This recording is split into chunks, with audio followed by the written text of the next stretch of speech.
Tout à l'heure, l'ambassadeur du Venezuela a cru bon, ou peut-être il s'est trompé de salle ou d'agenda en faisant allusion au Sahara marocain et la nécessité d'intégrer les SDGs.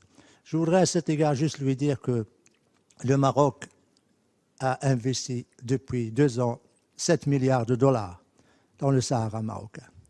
Je voudrais également lui dire que le taux de développement, de progrès et d'investissement aussi bien national qu'étranger assure à cette région un développement durable constant avec l'inclusivité et la participation de toute la population, ce qui n'est pas le cas pour le Venezuela, la dernière dictature de l'Amérique latine. Je voudrais aussi lui dire qu'au moins au Sahara marocain, les hommes et les femmes et les enfants mangent à leur faim. Ils ne traversent pas les frontières pour aller faire des achats et les enfants ne cherchent pas dans les poubelles pour manger. Je voudrais également dire que le Venezuela, qui est le pays le plus riche de la région, avec son pétrole et son gaz, il a un pays pauvre, tout simplement, parce que le régime dictatorial sur place a fait la captation des richesses nationales du pays aux dépens de la population. Dernière observation, Monsieur le Président, juste pour dire qu'il ne peut pas y avoir de développement sans démocratie. Il ne peut pas y avoir de développement sans respect des droits de l'homme. Il ne peut pas y avoir de développement sans état de droit et le respect des élections et du scrutin. Il ne peut pas y avoir de développement sans qu'il y ait le respect des institutions nationales. Or, ce qui se passe actuellement au Venezuela déshonore ce pays.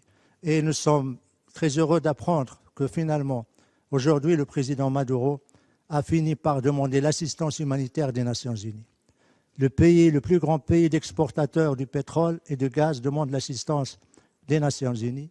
Ça, c'est vraiment la surprise.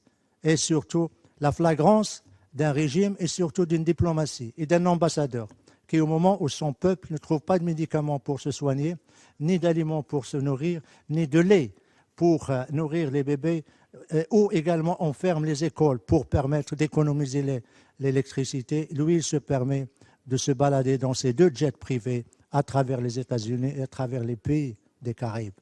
Je suis désolé, Monsieur le Président, mais j'étais obligé de faire cette déclaration parce que tout simplement, l'ambassadeur du Venezuela n'a pas eu de respect ni à la présidence, ni au PGA, ni à notre salle. Nous étions en train de parler de développement et lui, dans sa croisade idéologico-politique, s'attaque une fois de plus au Maroc. Qu'il ait un peu plus de décence, qu'il ait un peu plus de respect, ne serait-ce que pour son pays qui meurt de faim, qui meurt de torture, qui meurt de dictature et surtout de répression. Je vous remercie, Monsieur le Président.